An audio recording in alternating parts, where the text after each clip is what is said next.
आप थाने के बारे में कुछ जानती हैं या पुलिस विभाग के बारे में कुछ जानती हैं? आप गए, थानेदार उठा, आपको सलामी दिया, आप थानेदार की कुर्सी पर बैठ गए। अब आप क्या मांगेंगे थानेदार से? अभी करंट अफेयर्स का आज पेपर पढ़ी होंगी, कोई एक टॉपिक बताइए जो आप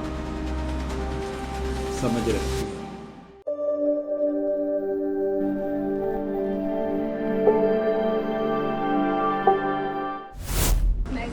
Yes, come in. बैठ जाइए, बैठ जाइए।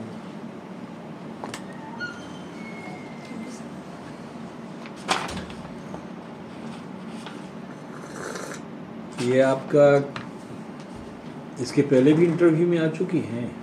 यस अच्छा, बीपीएससी में? यस कैवी बीपीएससी में? 64वीं दिया था। 64वीं। अच्छा, अभी क्या कर रही थी? नहीं हुआ उसको कहीं पर भी? कुछ नंबर से रह गई थी, 6 नंबर से। अच्छा, तो अभी आपका प्रेफरेंस क्या है? Sir DYSP। DYSP। Yes second? जिला समादेष्टा। थर्ड? काराधीक्षक। आपका ग्रेजुएशन में क्या सब्जेक्ट रहा है? Sir history. हिस्ट्री। और उसके साथ? सर उसके साथ सब्सिडियरी सब्जेक्ट है समाजशास्त्र, राजनीतिक विज्ञान और हिंदी इंग्लिश। इस बार 3 सब्जेक्ट था। अच्छा, आपका एकेडमिक पूछ रहे हैं? हम एकेडमिक। ओके। और ऑप्शनल क्या था? Sir history. यहाँ के ऑप्शनल? हिस्ट्री। हिस्ट्री। अच्छा, उसके बाद अभी आप क्या कर रही हैं? सर मैं तैयारी कर रही हूँ। अभी तैयारी कर रहे हैं। ये ग्रेजुएशन कब कंप्लीट हुआ था? 2016 में। 16 में। तो 8 साल हो गया? Yes sir. सर ग्रेजुएशन के बाद मैं तैयारी कर रही थी, फिर 64वीं मैंने इंटरव्यू दिया था, फिर कोविड के बाद मुझे घर जाना पड़ा, थोड़ा पर्सनल रीजन्स की वजह से तैयारी थोड़ी वीक हो गई, फिर मैंने घर से ही तैयारी की ऑनलाइन माध्यम से। तो कोई ये आपका बी प्लान नहीं है क्या? सर बी प्लान मैं जाना चाहती हूँ बीपीएससी में ही, बट अगर 1-2 साल इधर टाइम तो अब दे चुकी हूँ, उसके बाद मैं कोई एनजीओ ज्वाइन करना चाहती हूँ सर। अच्छा, एनजीओ ज्वाइन करना चाहते हैं। हिस्ट्री, तो हिस्ट्री प्रशासन में और वो भी विशेष तौर से पुलिस प्रशासन में यस सर। क्या लाभ देगा आपको? सर इतिहास से एक चीज़ हम समझते हैं कि एक तो समाज की हमें काफ़ी अच्छी समझ होती है, जिससे हम जनता से डायरेक्ट इस्टेब्लिश कर पाते हैं कनेक्शन। फिर लॉ एंड ऑर्डर की जो समस्या है वो इतिहास से हमें एक अच्छी समझ प्रदान करती है। आप डीएसपी बन गए, यस सर। आप गए, ज्वाइन किया, सब लोगों ने वेलकम किया यस सर। आपको। आप क्या करेंगी पहला काम? पहला काम तो मैं समझूंगी कि मेरे कार्य क्षेत्र में क्या क्या आता है, फिर उसके बाद मैं सबसे पहले सुनिश्चित करूंगी कि जो महिलाओं की सुरक्षा संबंधी जो समस्या है। तो डायरेक्ट महिला पर चले जाइएगा, हिस्ट्री का कोई उपयोग नहीं होगा। सर हिस्ट्री से ही समाज का जो सबसे बड़ा एक तबका है वो काफ़ी दिखता है। वो तो आप डिफिनीशन बता चुकी हैं। हिस्ट्री का अब उपयोग, प्रैक्टिकल उपयोग एज ए डीएसपी है ना, और थाने में पहुँचे, आप अपने ऑफिस से थाने पहुँचे, यस सर। तो अब आप जो पढ़ी हैं हिस्ट्री, वहाँ पर कुछ काम देगा? सर बिल्कुल, जैसे लोक व्यवस्था का क्या है वो एक समझ रखते हुए मैं उसके अनुसार काम कर पाऊँगी। वहाँ थाने के बारे में कुछ जानती हैं या पुलिस विभाग के बारे में कुछ जानती हैं? सर पुलिस विभाग का जो सबसे बड़ा काम होता है लोक व्यवस्था को बनाए रखना, और दूसरा काम होता है जो सीनियर आप अधिकारी। गए, थानेदार उठा, आपको सलामी दिया, आप थानेदार की कुर्सी पर बैठ गए। अब आप क्या मांगेंगे थानेदार से? तो जो भी वहाँ पे जो फाइल्स होंगे वो मैं देखना चलिए, चाहूँगी। आप नहीं सुने, वहाँ गुंडा रजिस्टर होता है, वहाँ हिस्ट्री शीटर होता है। आप उस एरिया का सबसे पहले तो हिस्ट्री जानेंगे, उस एरिया का हिस्ट्री जानेंगे। वो सब चौकीदार से लेके हवलदार से लेके दरोगा तक सब आपको हिस्ट्री बताने लगेगा। फलाना गांव में 4 गो डकैत है, फलाना गांव में 6 टोला है, लाओ गुंडा रजिस्टर लाओ, लाओ हिस्ट्री शीटर कौन कौन है, कौन भारी क्रिमिनल है, वो हिस्ट्री आप जानेंगे। इतिहास यही हमें इतिहास से सीखने की आवश्यकता है। चलिए, अगर पुलिस प्रशासन के बारे में आप जानती हैं तो आप ये बताइए, उसके हायरार्की के बारे में जानती हैं कि पहले कौन, आप डीएसपी बन गए, आपकी पोस्टिंग भी डीएसपी में हो गई, अब आप जो है आपके ऊपर कौन कौन होंगे और आपके नीचे कौन कौन होंगे? सर डीएसपी से ऊपर होंगे एसपी, सॉरी सर, डीएसपी के ऊपर होते हैं एडिशनल एसपी, इसके ऊपर एसपी, इसके ऊपर आईजी। सर माफ करिएगा। ओके, अच्छा नीचे- अच्छा, और छोड़ दें अभी। पूछिए पूछिए। एक कोई हमको आप ये बता दीजिए, अभी करंट अफेयर्स का आज पेपर पढ़ी होंगी, कोई एक टॉपिक बताइए जो आप समझ रखती हैं। लोग कहता है ना करंट अफेयर्स की तैयारी कर लो, करंट अफेयर की तैयारी कर लो, तो आप भी कुछ आज आने के लिए किए होंगे ना? सर आज था एक न्यूज़ की दिल्ली में वायु प्रदूषण काफ़ी बढ़ गया है। अभी इस मंथ से ही जो पराली जलाने की जो समस्या है वो बढ़ चुकी है। वो तो न्यूज़ हुआ है ना। चलिए ठीक है। ओके, आप कंफर्टेबल हैं? पहले ये बताइए, यस कोई तनाव टेंशन? नहीं। अच्छा, पुलिस आपका वर्दी वाली पोस्ट आपकी पहली चॉइस है। यस आजकल साइबर क्राइम का बहुत चर्चा सुन रहे हैं, क्या होता है cyber crime? Sir cyber crime जो ऑनलाइन माध्यम से ठगी है या फिर दूसरे माध्यम ऑनलाइन के माध्यम से पैसे की निकासी कर ली जा रही है, या फिर किसी को ऑनलाइन थ्रेट दिया जा रहा है, इसी के तरीके से ऑनलाइन क्राइम काफ़ी बढ़ चुका है। अच्छा, डिजिटल अरेस्ट क्या होता है?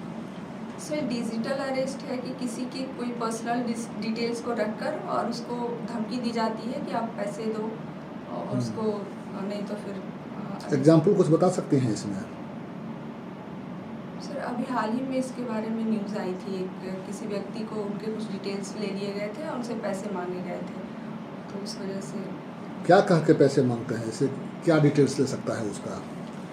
उनके कोई पर्सनल डिटेल्स होते हैं, जैसे कि फ़ोन नंबर या फिर तो- अकाउंट का डिटेल्स या फिर कोई पर्सनल फ़ोटोज़ वगैरह। हाँ, तो कोई हमको फ़ोन करेगा कि आपका अकाउंट डिटेल ये नंबर आपका अकाउंट से फलाने बैंक में है, इसमें धमकी वाली बात क्या है? बहुत जगहों पे सर जैसे ओटीपी गलत तरीके से मांग ली जाती है। हाँ, तो सिंपलेस्ट फॉर्म है आज जो आजकल अब लगभग बंद होने चला। अब इसके अलावे हम डिजिटल अरेस्ट के कॉन्टेक्स्ट में पूछ रहे हैं। अरेस्ट का मतलब पुलिस करती है, Yes. डिजिटल अरेस्ट कैसे हो जाता है? ये आखिर अरेस्ट कैसे हुआ? ठीक है, हमारे पर्सनल उसने डाटा कुछ ले लिया है, हमको अब वो धमकाएगा, तो अरेस्टिंग की बात कहाँ से आएगी इसमें?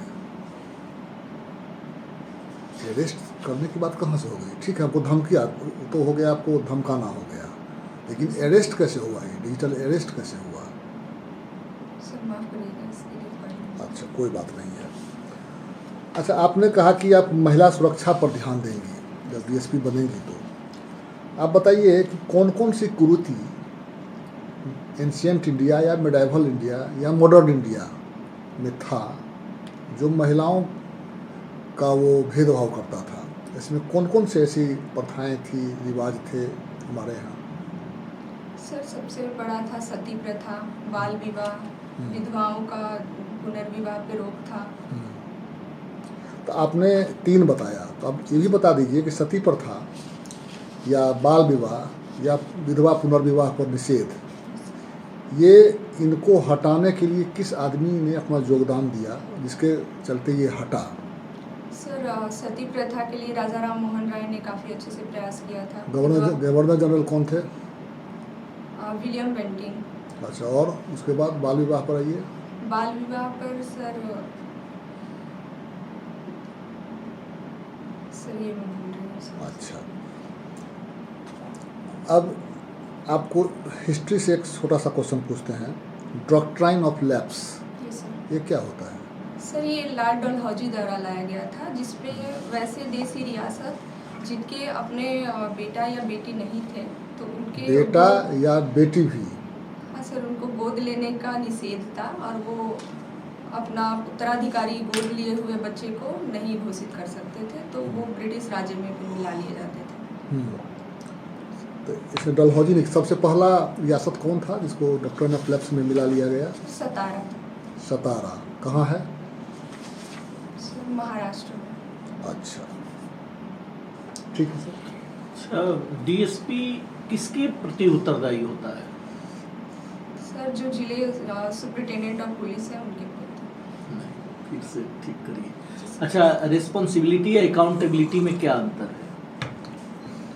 सर रिस्पॉन्सिबिलिटी हो गई कि कोई आपको कार्य दिया गया है तो वो आप अपनी जिम्मेदारी पूर्वक उसका निर्वाह करते हो, और अकाउंटेबिलिटी अगर उसमें कोई अच्छा हुआ या बुरा हुआ या फिर कोई गलती हुई है तो उसकी आप जिम्मेदारी खुद लेते हो। पहले वाला भी तो सेम बात है, जो आपको कार्य दिया गया है तो उसमें अच्छा बुरा जो भी होगा उसकी भी रिस्पॉन्सिबिलिटी आपका भी है। अकाउंटेबिलिटी में भी वही बात कर रही है, दोनों में बोथ आर डिस्टिंग्विश्ड, तो दोनों में अंतर क्या है? What is minute difference between both?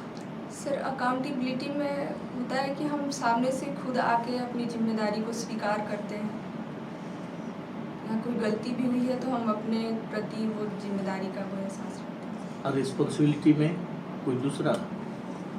माफ करिएगा सर। सर, पुलिस अधिकारी बनना चाहती हैं तो सुनने में आता है आमतौर पर समाज में लोगों से कि पुलिस जनता के प्रति बहुत रिस्पॉन्सिबल नहीं है, अगर उसमें कुछ कमियां हैं तो पुलिस प्रशासन में या पुलिस में जो कमियां हैं आपने कुछ महसूस किया है अपनी ज़िंदगी में?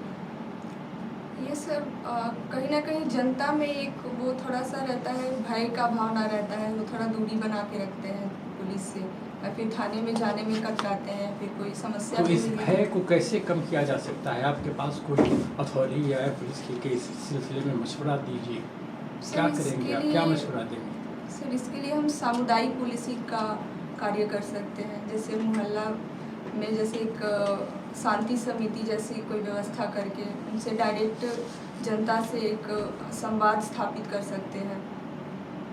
अब तक जो भी कुछ किया गया है फिर भी लोग सेटिस्फाइड नहीं हैं, कुछ कंक्रीट एक या दो बिल्कुल आपकी तरफ से कोई मशवरा जिससे कि किया जाएगा और उसका रिजल्ट कुछ अच्छा मिले, जनता पुलिस के नज़दीक आए और पुलिस जनता के नज़दीक आए और कॉर्डियल रिलेशंस में समाज के समस्याओं का समाधान किया जा सके। सर सामुदायिक पुलिसिंग के माध्यम से मुझे लगता है कि डायरेक्ट जनता से संवाद करना होगा, कुछ ऐसी व्यवस्थाएं हमें करनी होगी या ऑनलाइन माध्यम से, या फिर कौन करेगी व्यवस्था ये सारी?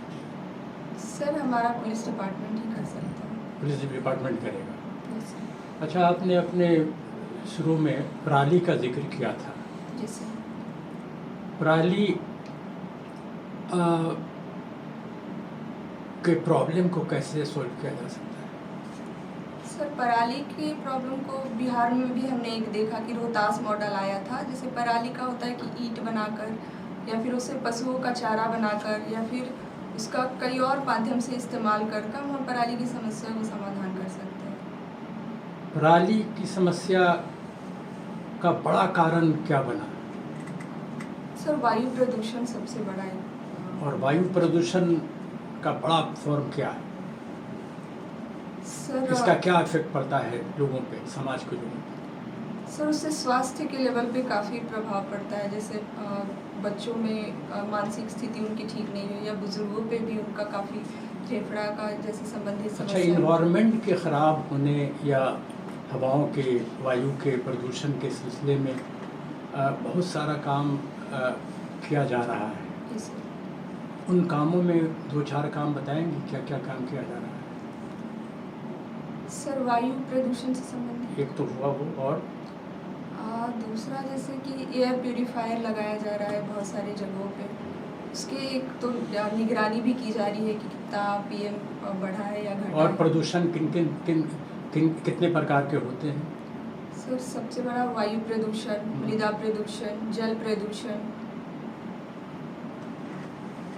ये सारे कारण जो सामने आ रहे हैं उसका मुख्य कारण क्या है? सर मुझे तो सबसे बड़ा एक बड़ा इशू दिखता है जो मनुष्य का जो उपभोक्तावाद का जो बढ़ावा हो रहा है कि हम उपभोग की ओर काफ़ी बढ़ रहे हैं। तो उस वजह से हो रहा है कि हम पश्चिमीकरण का अंधाधुंध फॉलो करते हुए उपभोक्तावादी संस्कृति को काफ़ी अपना रहे हैं। क्लाइमेट का कुछ असर पड़ रहा है क्या इन चीज़ों में? सॉरी सर, क्लाइमेट का असर ये सर जलवायु परिवर्तन की वजह से भी है। क्या है ये जलवायु परिवर्तन? सर जैसे लॉन्ग टर्म में हम देख रहे हैं कि धरती का वो जो है तापन वो बढ़ रहा है, वायु प्रदूषण से क्लाइमेट जो है वो मानसून की जैसे समस्या होगी वो मतलब ड्यूरेशन उसका कम हो गया है। बारिश की समस्या भी काफ़ी बढ़ रही है, एक बार में ज़्यादा बारिश हो जा रही है जिससे बाढ़ का सामना हम कर रहे हैं। एक क्वेश्चन आपसे और मैं करना चाहता हूँ वो ये कि ये सुनने में आ रहा है कि बहुत सारे शहर इंडिया के खतरनाक पोजीशन में आ गए हैं इसलिए कि वहाँ के समुंदर जलमग्न होने की कगार पे आ चुके हैं। क्यों ऐसा हो रहा है? सर बहुत सारे जो ग्लेशियर है वो पिघलकर समुद्रों में प्रवाहित कर रहे हैं हम, तो बारिश भी अब हो रही है तो बहुत एक्सेस मात्रा में या बादल फटने की जो समस्या है तो समुद्री जल स्तर वो बढ़ रहा है और जो समुद्री तट के देश हैं जो छोटे छोटे आइलैंड्स हैं वो काफ़ी इन समस्याओं का सामना कर रहे हैं। चलिए, very good, thank you. Thank you. You may go. Thank you sir. Thank you.